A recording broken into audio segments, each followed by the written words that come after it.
بسم اللہ الرحمن الرحیم۔ السلام علیکم۔ ایک تاجر نے سستی سی نیل پالش برآمد کر لی جو تھوڑی دیر کے بعد ہی اتر جاتی تھی۔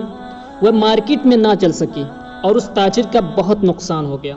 وہ پریشان حال مارا پھر رہا تھا کہ کہیں سے اسے ابن رشد کا ایک قول سنائی دیا کہ اگر جاہلوں پر حکمرانی کرنا ہو تو ہر باطل پر مذہبی غلاف چڑھا دو۔ وہ بے حد خوش ہوا۔